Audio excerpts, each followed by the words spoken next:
Oh yeah, so I think we've got enough quorum we can get started. Um, so welcome to the CDS for Governance. I want to talk a bit about project governance now that we've got Quincy released. And by the way, thanks everybody for finally getting Quincy out the door. I know it was a bit of a extended process this time, but we think we made it a much higher quality release because of the extra time, all the extra testing we did. So uh, thanks, and I think it's looking great. But today we're going to talk a little bit more about the governance model. We said after we released Quincy, we discuss this more and try to formalize it, get it merged. And um, the essential idea hasn't really changed much. It's that we turn the existing Ceph leadership team into we call it the Ceph steering committee. Make it explicit that it's not just development leads, but we welcome contributions and involvement from other members of the community as well. Also, I mean, the additional um, responsibility of the steering committee is to also elect the executive council, whose role is to kind of make sure everything gets done and drive the different aspects of the project from an administrative and non-technical point of view, and be a tiebreaker if need be in the steering committee votes. But generally, as mentioned before, trying to resolve things by consensus.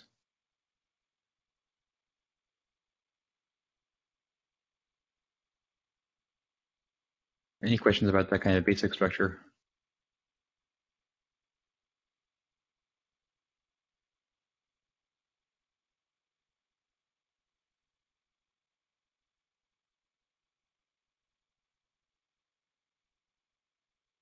Maybe we can dive into some of the details a little bit.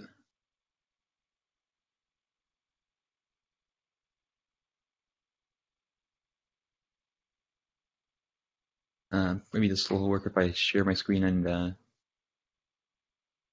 look at the existing draft.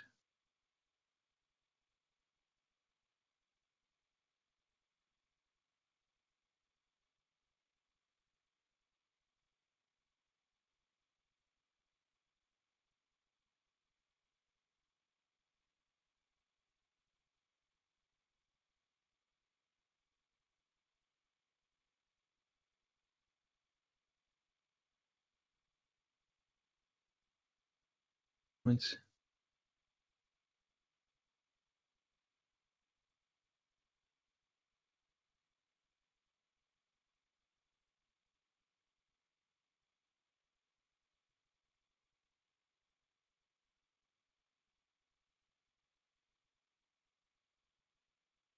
All right, so we already had some excellent feedback from Ernesto, Anthony, and Nike. And Dan also already reviewed this. I've got a few more things to fix up based on Ernesto's comments still, but I think the kind of key principles haven't really changed much. We're just going to change the word show up to participate to make it clear that we're not looking for presence but involvement, and folks from other time zones who can't make things like the synchronous meetings are welcome to participate as well.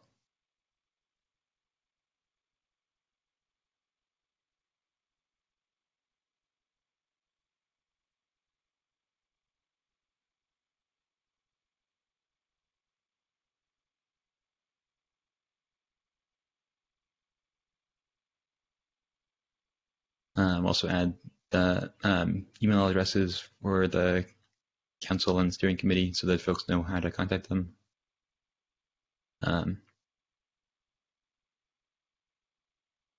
the idea with the membership was that it would be kept to 3 people to keep it simple and not become like another large committee.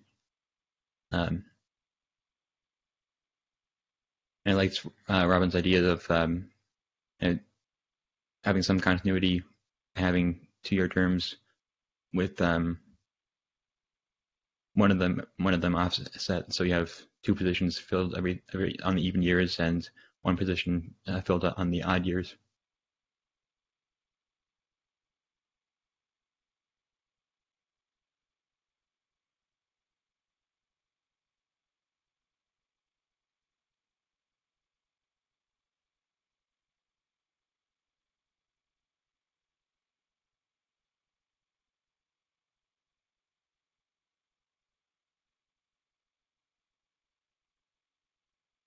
And in terms of the steering committee, as mentioned, this would be kind of grandfathered in from this existing CLT.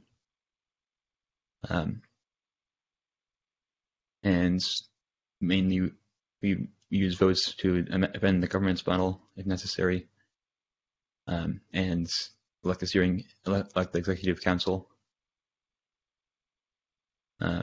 and continue the existing meetings as we do to discuss tactical things and try to explicitly make a maybe monthly or bi-monthly or some slightly slower cadence of a focus on longer term strategy for the project and technical direction.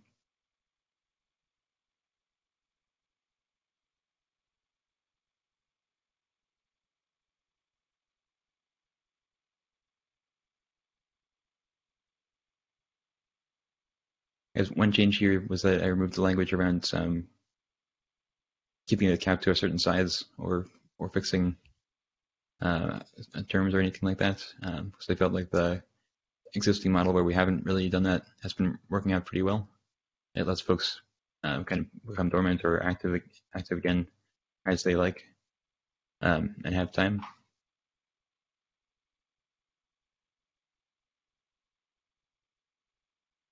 That means that even if folks don't necessarily have time to attend all the meetings, we at least have still can benefit from their perspective and expertise.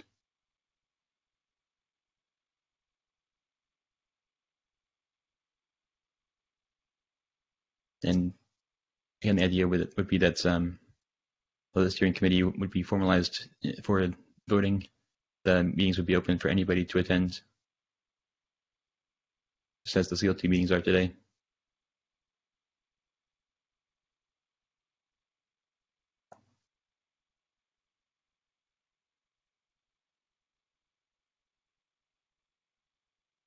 I think Ernesto had a bunch of good points about where the things like the Python and Mozilla governance documents were more explicit about what happens in various edge cases, like when community members need to, members of the council need to leave, or how the nomination process works, or another thing I wanted to add here was around for the council having a requirement that there's at least more than one organization represented. So there's no appearance of being dominated by one particular organization. What the Python governance says, again, we trust everybody to act in the interest of the project when they're working in the council and steering committee, but to avoid that, to ensure that, and to avoid the appearance of one vendor dominating or one organization dominating, at least guaranteeing that one seat in the council is from a different vendor than others.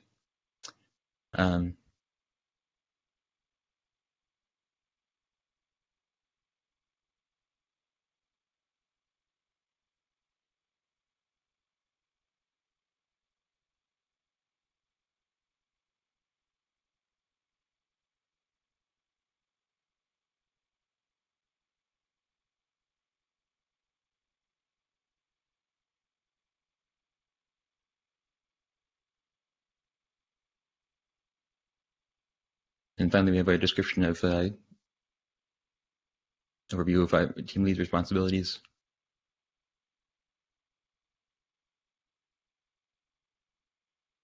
Which is pretty much it's just more descriptive of what happened today. No change there. So any thoughts or comments or questions around any of this?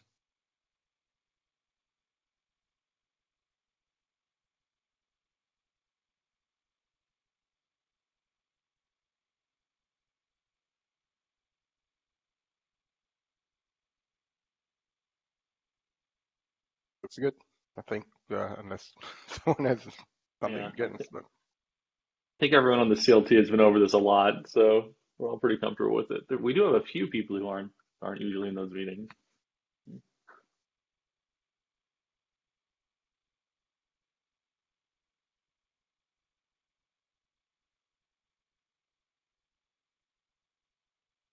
For what it's worth, I have read it, and I am okay with pretty much all of it.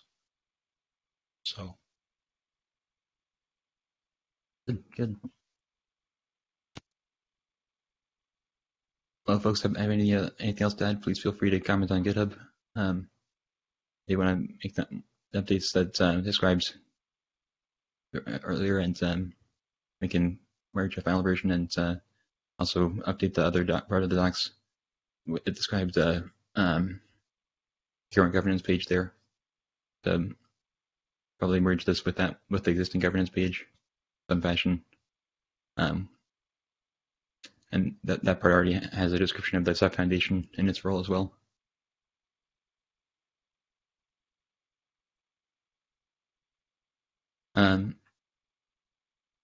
But maybe the second thing I wanted to talk about then is, since we seem to have time, would be to talk about a little bit of retrospective about Quincy, how the release went in particular, and how the development model and worked in general over the past year.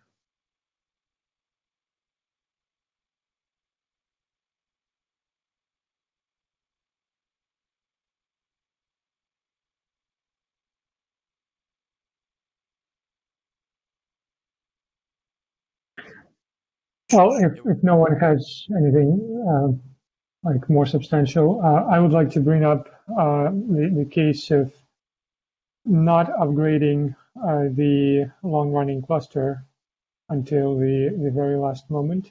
This is something that happened not just with Quincy, but also with Pacific. And in both cases, we had late-breaking bugs. In the case of Pacific, it was actually a Ceph bug. In the case of Quincy, this was something related to just an old Podman versions not handling their arguments, this in the same way. This is, we literally upgraded the LRC on like the day before the release. And I think we should make it a rule, at least for major releases, to upgrade it at least a week before the releases actually goes out, because like even if we just merge, in that time frame, even if only a couple of PRs get merged, it's never clear with these sort of kind of infrastructure and just environment issues whether it's going to affect it or not. And yeah, we've been bitten by this twice already, so I think we should make it a formal rule and actually write it down somewhere so that it is actually followed. I think that's a great idea. I mean, we did do multiple upgrades this time, but we did continue finding bugs at the last minute as well. So I think it's a good idea to try to do those kind of upgrades earlier, to find these things sooner.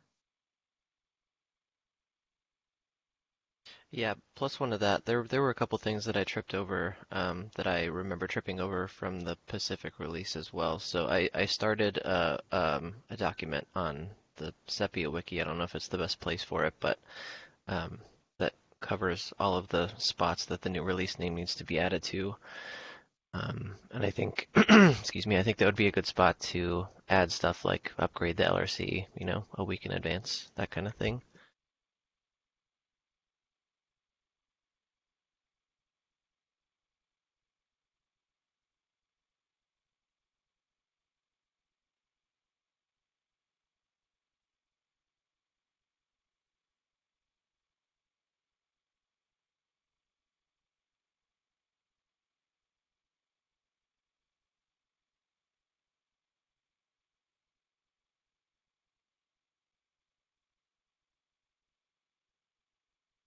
This time in particular, we seem to have a number of kind of late-breaking bugs. So I guess another area that was troublesome was performance.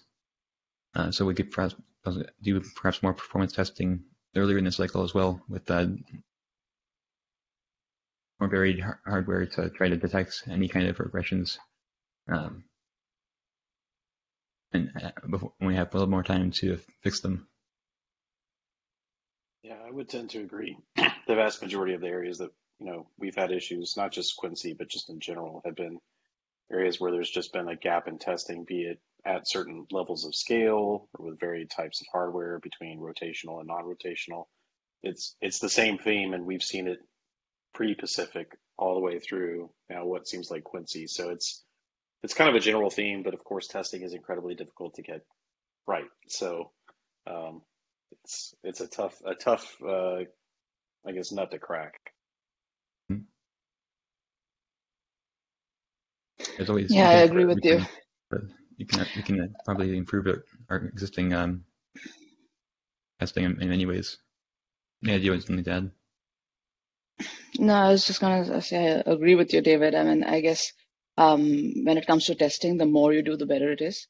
Like for the upgrade case, I guess, for example, the Giba cluster was getting upgraded every time there was something new, right? But the LRC wasn't. LRC did. So that's the model of the story. The more you do, the more you find. Yeah, it's unfortunate. It's kind of like when you're cleaning the house and you start to get into the nooks and crannies. You're like, oh my goodness, what did I miss here? But periodically you have to do it, and it's why we're trying to help out on our end doing the testing on our large clusters. But at the same time, we probably have something more formal because, for example, we've been stuck dealing with this bug that we've been fighting for a month now. We haven't even done a release candidate of Quincy, much less a stable release. So we haven't been able to contribute in that regard. So I think just as a community, we have to find a way to make sure that we have a very, I guess, well-defined process that ensures at least some level of standard testing always occurs, and there's not deviation where things kind of slip through the cracks, because it's always those little things that at least we find trip us up on different Ceph releases.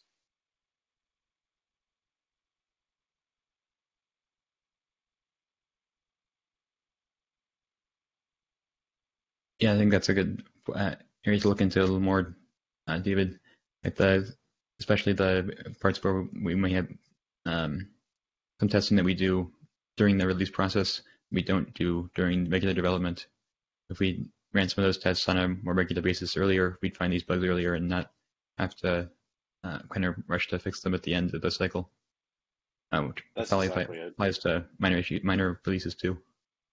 Yeah, and also sometimes we've seen like a chain, because something may have not gotten tested on one patch or something, but that has like downstream effects that impact other things.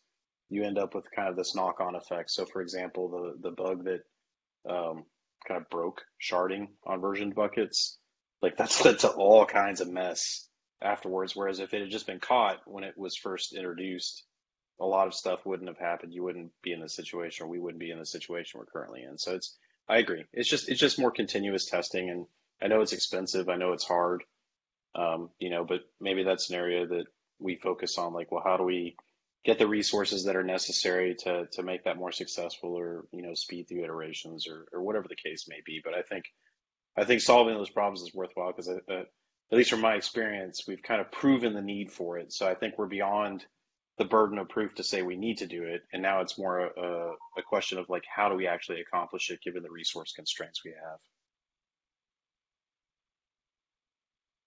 I entirely agree. I think this lines up exactly with the survey results as well from the Ceph user survey about concern about upgrading due to bugs that folks have hit. We need to focus more on that, better ways to test and prevent regressions from entering in the first place. Because like you were saying, the earlier we can prevent bugs, the cheaper it is to fix them. And anything that gets released or gets backported or out there for a longer time can cause more and more trouble for folks.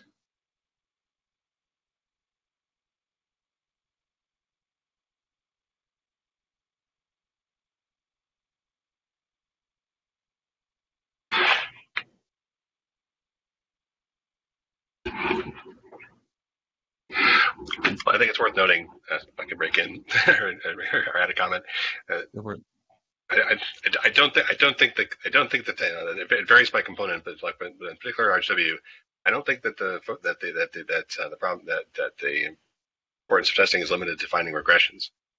I think I would tend to see it in terms of scaled correctness testing, because there are ancient bugs that had devastating effect on consistency in various workload scenarios that have been hidden for years, or were reflected incomplete implementations of things.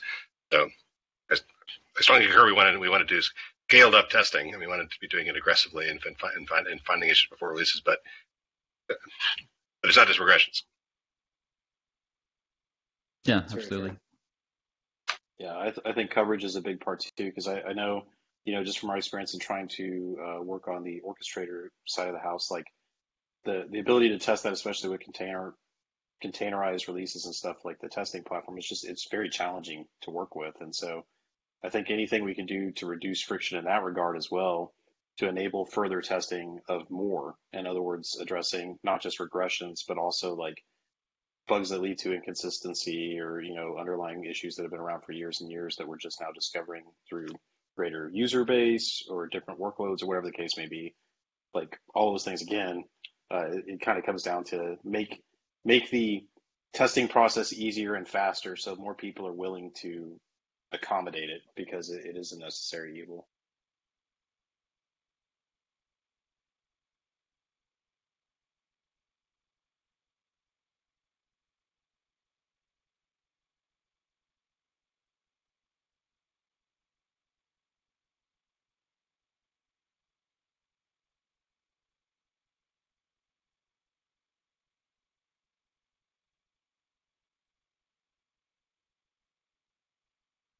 On the positive side, IPGive cluster this time did help us find a number of issues that we wouldn't have found otherwise. So having that larger scale was definitely beneficial during this cycle, and upgrading it multiple times as well.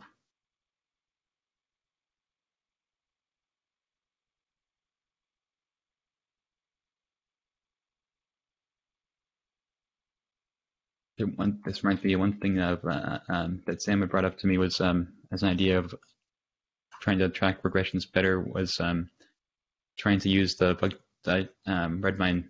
The tracker in particular already has a regression field where, for example, if as we're proposing backports or creating backport issues, figuring out whether things need to be backported, if we did the extra triage of checking whether this is a regression or not, and filling in that field, that would help us gather a little bit more data about which areas we're seeing regressions in, or are the bugs being introduced more in new code.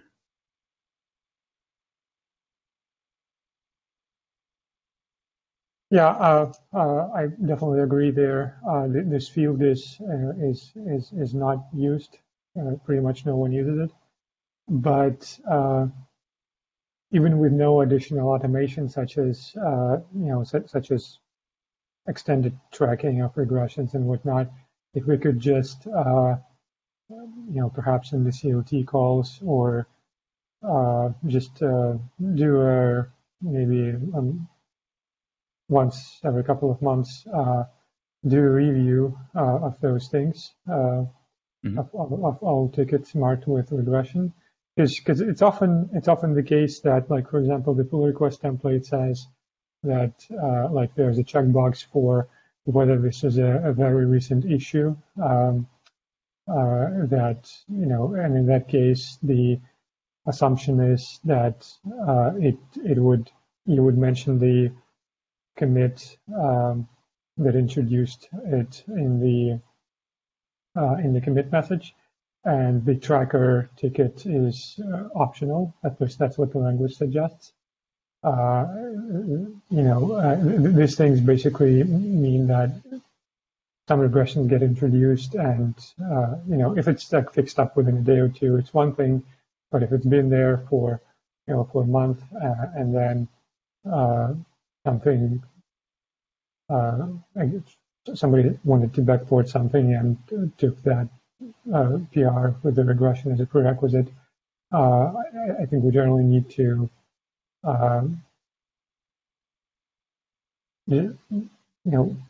pay a lot more attention to anything that has a fixes tag in it or says that it is a regression.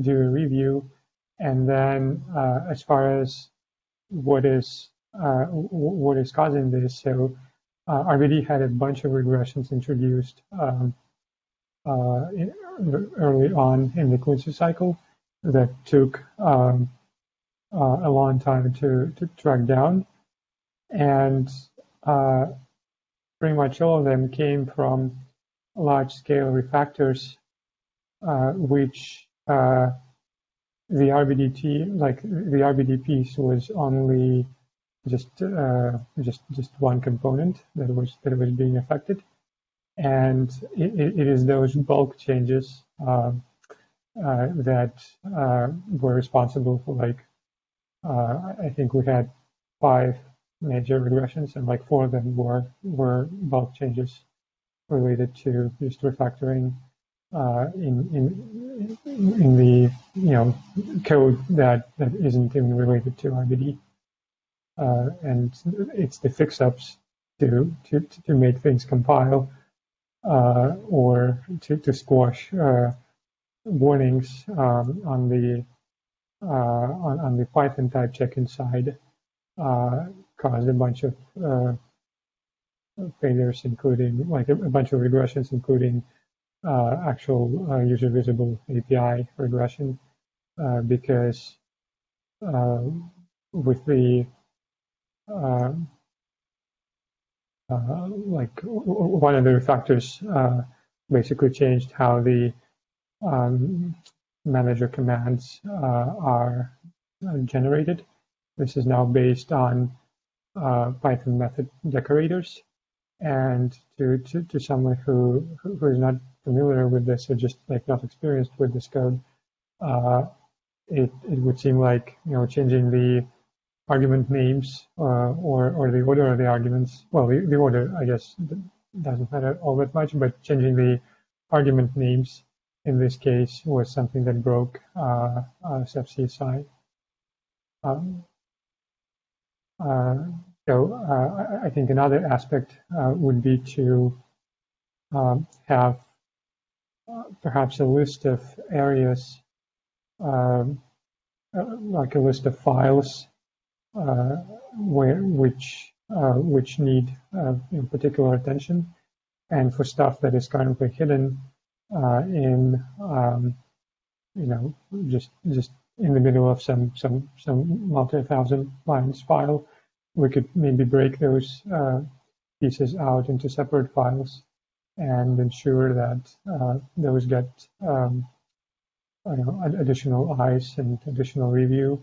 I'm talking in particular about things where we promise API stability, monitor commands, manager commands, the header files for individual libraries, liberators, library, and things of that nature should probably get the same exposure as regressions. Interesting. So you're suggesting looking at breaking out pieces of code that are part of stable APIs in some way to smaller files so that they can be more easily reviewed and get more attention. Yeah, so that it's perhaps with a scary comment at the top, so that it's not even a matter of review. I'm more looking because review is ultimately up to how each individual component does their review, but it's just up to making it harder for a developer making a change to actually make a change that would break something.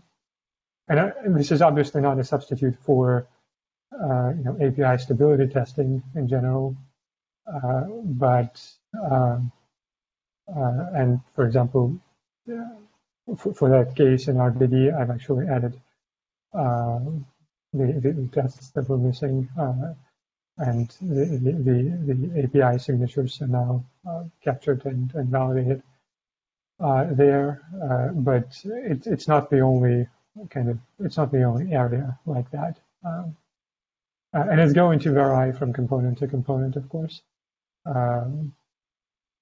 But just something that we've been bitten by in the Quincy cycle, because there was more than one regression in that area caused by some of the large scalar factors that went in early in the Quincy cycle.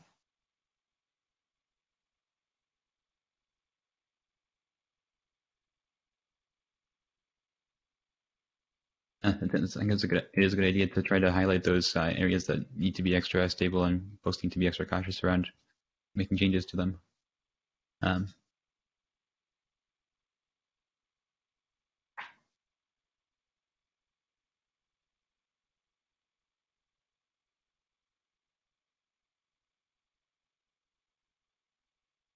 Yeah, kind of in line with what Ilya just suggested. There was one idea that was thrown in the Raiders team around similar, like encoding changes. Any files that are touching those encoding changes should have like some kind of GitHub hook or something which could indicate the need for cautious testing, cautious review, etc., etc. We can figure out what those are the areas where backwards compatibility and things like that are more prone to be broken.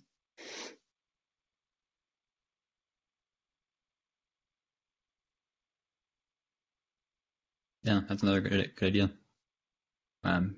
Making things maybe more visible for reviewers when there are potentially dangerous changes or more risky changes. That these areas need more careful review or more careful attention.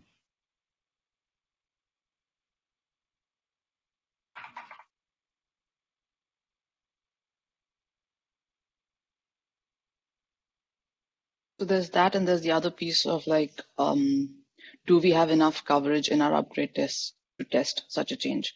Because a lot of time things are not getting caught because we are probably lacking the testing, not that the test was not breaking in the first place.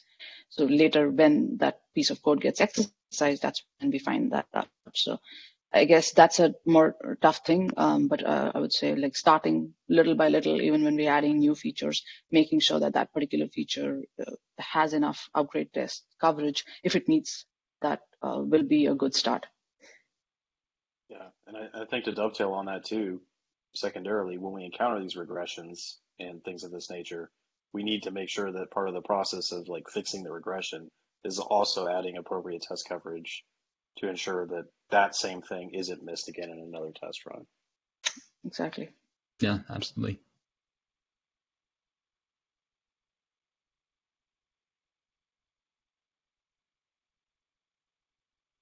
Do upgrade suites, do we even run them on a regular basis, or does it happen only when we get closer to a particular release?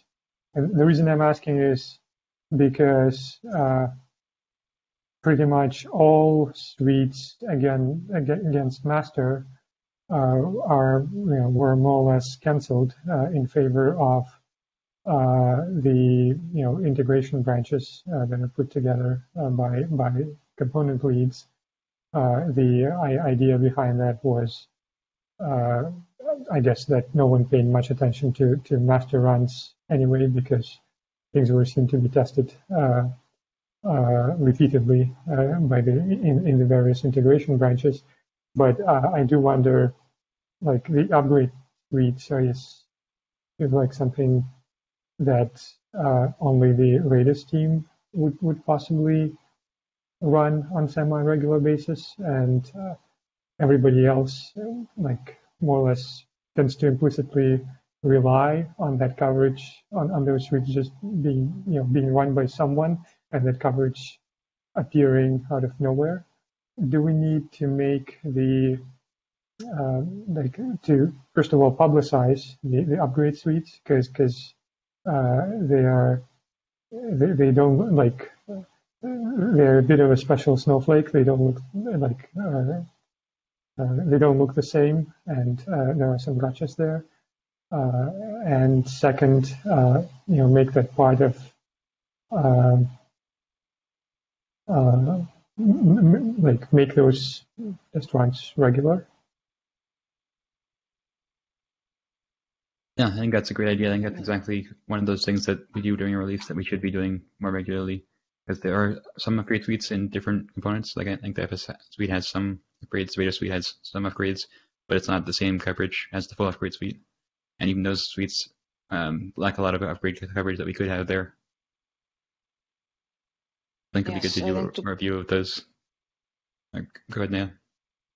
No, I just wanted to piggyback on what you said, that there is some bit of upgrade test coverage within like Rados and FS that I know about, but clearly the upgrade suite in itself is much broader. One thing we started to do, probably like, mid Quincy development cycle, was do baseline runs every week. And I do remember having asked Yuri to do baseline runs for upgrade suites as well. But I think the problem with upgrade suites is that, they don't get as much love as the other suites, like you just mentioned. But I guess just the knowledge about what the upgrade tests are doing and, how we can increase coverage and run them more often is missing. So another focus area probably for the next release. Well, we do have upgrades with schedule, so we intend to run them on regular basis. Unfortunately, actually did. I'm seeing the Octopus X upgrades running every week, and they do get through.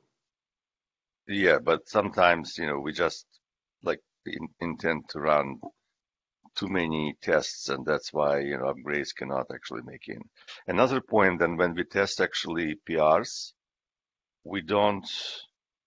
sometimes we do get requests to actually test against upgrades, but it's not on like a regular basis. I think we need to, when we raise PRs, especially backports, we need to identify and say specifically that we need to run upgrades in order to test PR.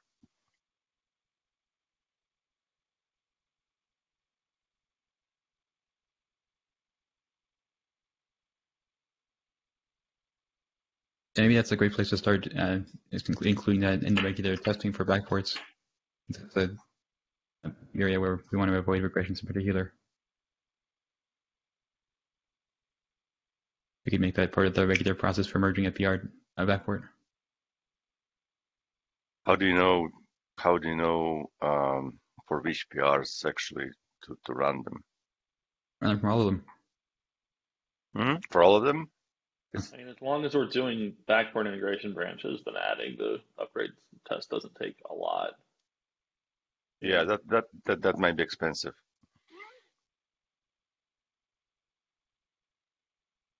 Well, I mean, it's like 30 tests, so backport, like a Rados suite, is several hundred, so it doesn't add much.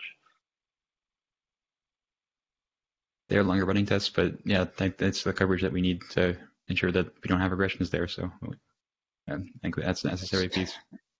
I think the other thing we've seen is, go for it. Like we know we have sometimes had these tests running regularly. We haven't always had people's attention on the results, so there might be some breakage introduced that we don't look at until we're doing a release. So if we had this as part of the regular PR testing for backports, we notice that sooner and keep the suites in good shape. I don't mind running them. Like Rados has hundreds of things that are symlinked within it, and that's why it's become a larger suite than usual. But the problem starts when tests are failing and they don't get attention, which is when it becomes just harder to review every failure every time if it's the same thing. A lot of times, one example was there was some upgrade sequence test that got added, MDS upgrade sequence test, that ended up in like 10 guaranteed dead jobs for a while. At that point, we had to take a decision about what do we do about this test, and they were running within Rados just because of the sim linking. So if we can make those tests to pass and they're doing something valuable within the Rados suite, absolutely. But in general, running upgrades on every backport is not a bad idea, I would say. Yeah, I think we can't rely on sim linking everything into the Rados suite. Catch everything we need. I know. Suites, so. We should run them. We've cleaned that up, but if there are meaningful upgrade tests that would make sense, why not? I mean, I can see that Yuri is probably finding some logistical problem, but if there are meaningful upgrade tests that make sense within the radar suite, that just it's simpler.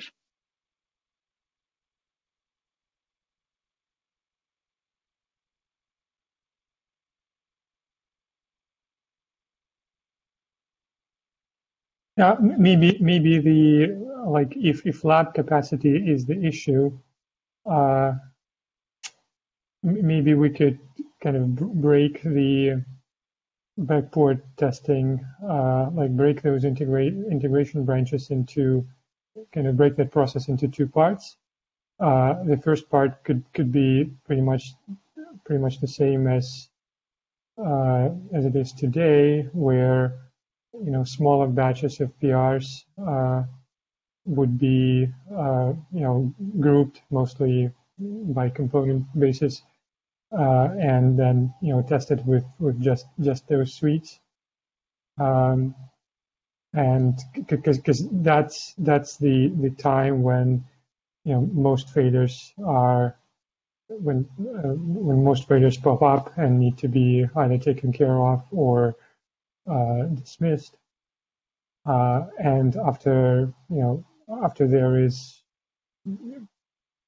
some number of these PRs that are ready to go, we could get just a single larger integration branch and put it through the upgrade suite, and perhaps some tests that are like longer running than usual. I'm not sure if we have that distinction. We talked about introducing that distinction in particular into the radar suite, and I think the RBD suite also has some examples of jobs that run for hours.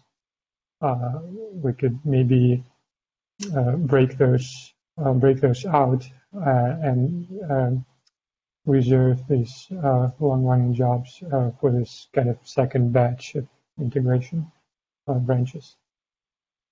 Yeah, I mean, the other thing too is like we don't have to boil the ocean all on day one.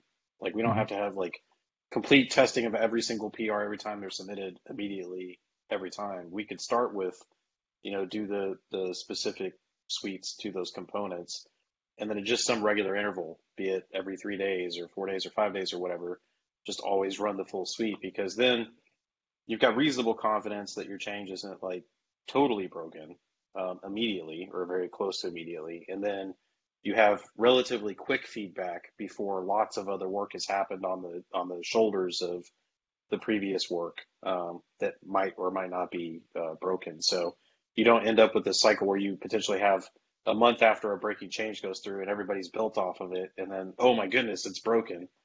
Because I think that's the big piece that will help velocity. That's exactly what my intention was behind those baseline runs. So it was like every Monday, I mean, the difference would be a week's worth of change that you have to go back and dig into or find an offending change or regression. But IT jobs and pathology did that, but it was the lack of looking at it or publishing those results. So having Yuri send those results out to at least for the radars team, everybody was aware of what the existing failures were and which one needed attention and which one did not. Having to do that for the other suites, I don't see why that would not help the other suites as well. I don't know. Yuri, you can chime in, but you're probably doing it for some of the other suites as well. We started doing that for lately, I think, for master, for Quincy preparation, for the core, RGW, and I think FS partly. And we included, I included the upgrades tests for baselines almost every week.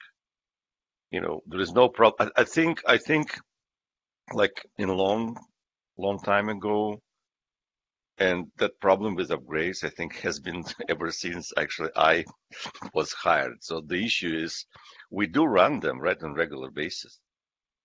Now, we probably don't pay enough attention. And, in order to pay attention, that's why we do baseline runs, because you actually send emails into people's faces, right? And people see issues and then they look at them. So that's the issue.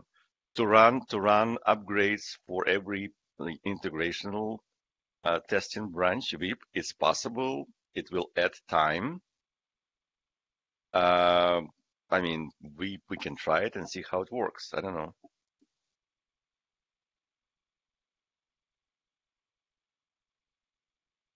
Yeah, I think there are two aspects: improving the quality of the upgrade tests and running them at a particular cadence. Those are both, I think, action items for us.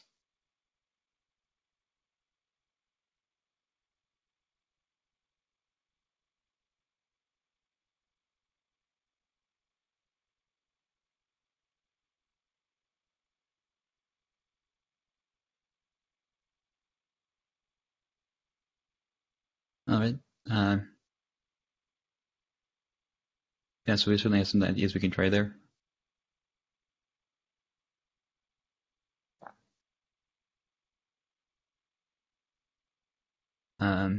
Any other things that we could went well or we could improve for our next cycle?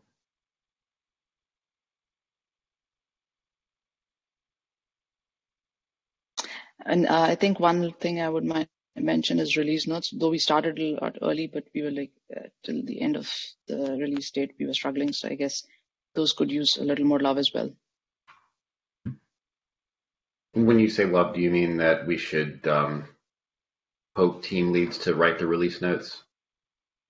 I think we shouldn't have to poke anybody. Just if we write release notes when a feature is merging or a backport is happening, that is when the problem should get solved. So it's almost like, something we need to bring into our day-to-day. But if that does not happen, so maybe, the poking is the last resort. Yeah, I agree. I think what I noticed is that we could be more consistent about using the pending release notes file to gather the release notes for any new things, major new user visible changes that are happening during the development process. Because some of these we're kind of adding into the release notes at the last minute, but if we gather them up during development, it's much easier to keep track of them. Is there a way to put a flag like in Jenkins to require release notes for certain things? Like I don't think there's a really good automated way to like figure out which PR needs a release note or not, fortunately. I created something like a manual label wherever I used to think it needed a release note, but unfortunately nobody was looking at it. But we can do something more strong.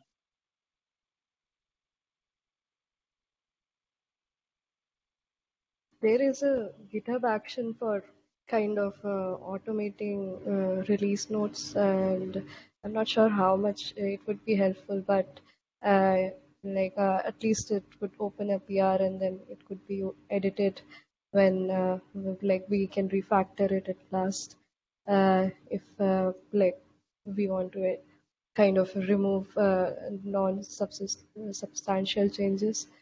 You can just probably look it up and share in a while. I don't think it's an issue of automation. It's an issue of,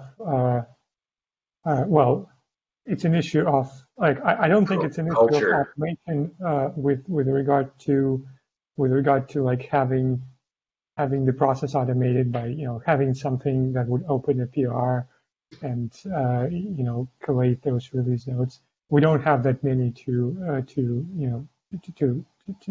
justify that. I think the piece that is missing is like what Niha said, that there is a pending needs release note label, and that if someone sets it, then perhaps we need a check that would be required that if that label is set and there is no diff in the pending release notes file, then that PR should not be allowed to merge. And that way, yeah.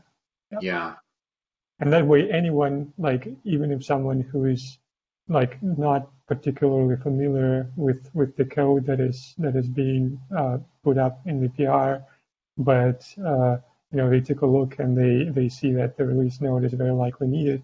If they set the label, that that addition to the list of checks that are executed on PRs would basically ensure that that label gets attention and it's either removed by that component lead or is actually fulfilled.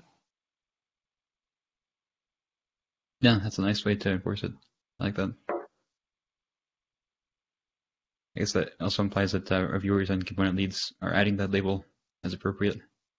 Yeah, you need the cultural will to do it. That's the problem. Like not brushing your teeth and then going to the dentist and hoping for the best is sort of what we did last time.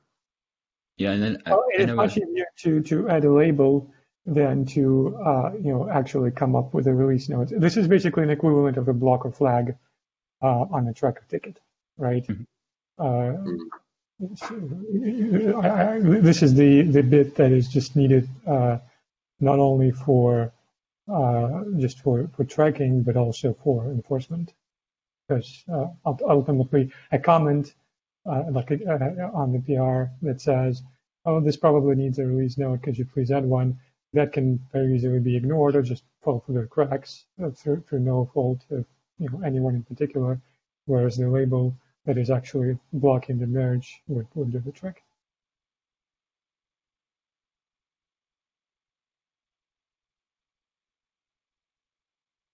We wanted to remind folks again, I know we don't want to make this too long, but we could add this as part of the PR checklist.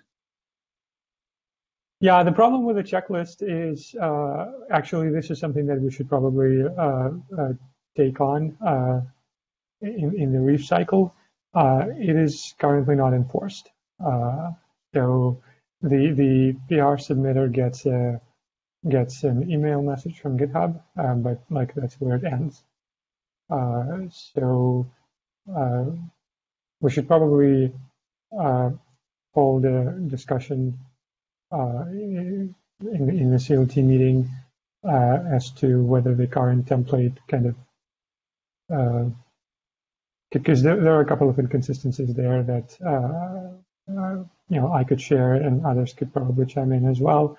And once we kind of make it bulletproof so that a check, so that a checkbox it's either set or not set and there are no ambiguities, we should make that be required.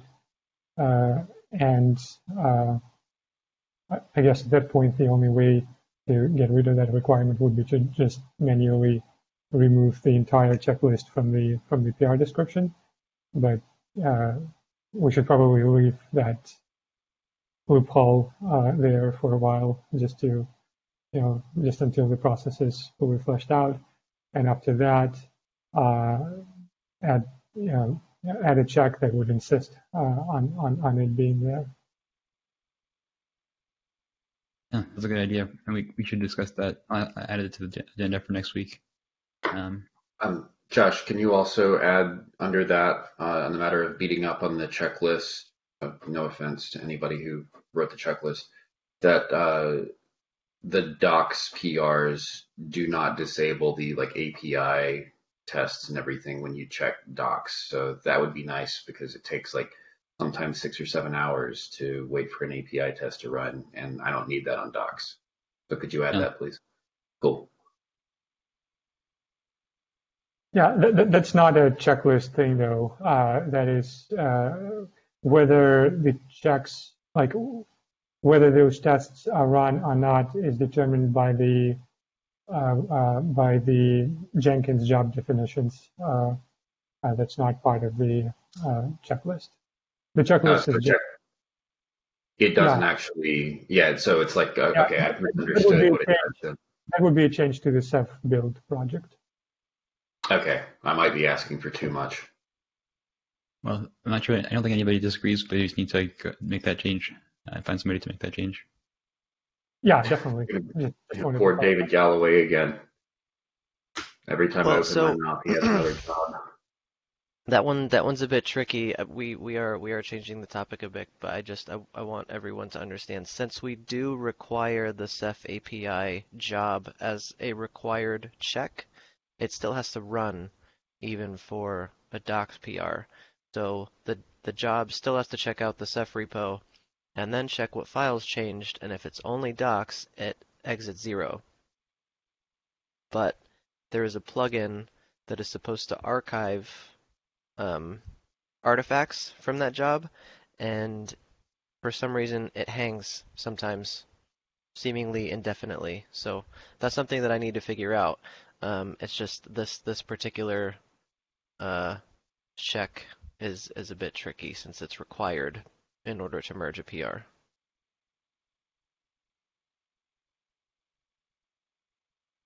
Thank you for coming to my TED Talk. I'm sorry for generating so much work, David. Would that be the, You're good, man. hey David, would that be the same when we check in APR that affects only QA directory? Are you asking if we can Yes. change the job so that it exits 0 if it's only the QA directory? I'm asking if we can do that. We do not run necessary checks as we do for the codes for the tests. Is that sane to everybody else? I personally don't care. It's a super simple pipe QA. Yeah, like any change there doesn't affect anything else. So. Okay. Yeah, I can. There are some nuances to that. Since the Python tasks, for example, it would be nice if they were checked by the for Python types.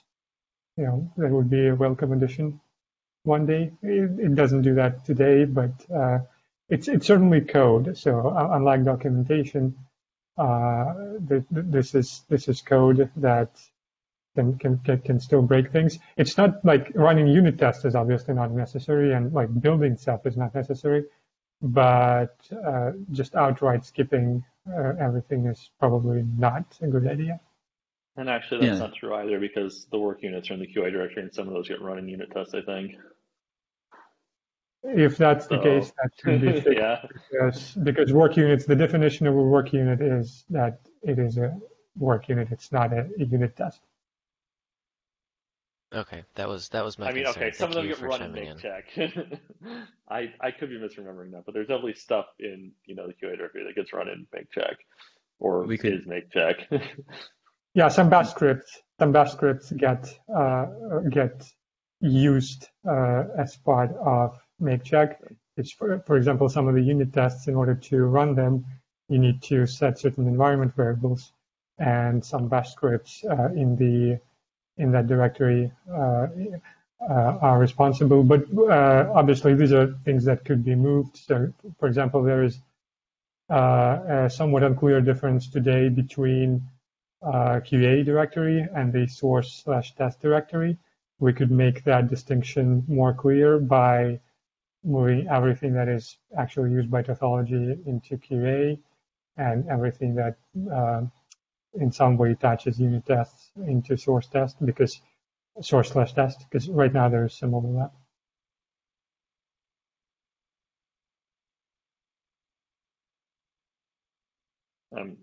We should probably discuss that somewhere else. I don't. Yeah, we're about out of time for today. Anything else that folks want to add in terms of general improvements, or things that could go better, or things that went well? Quincy. All right. Well, thanks everybody. I think we've got a lot of good notes in the Etherpad and other interesting ideas. And congratulations, Con, on getting Quincy out the door. Really good discussion. Thanks, everyone. Thanks all. Thanks, everybody.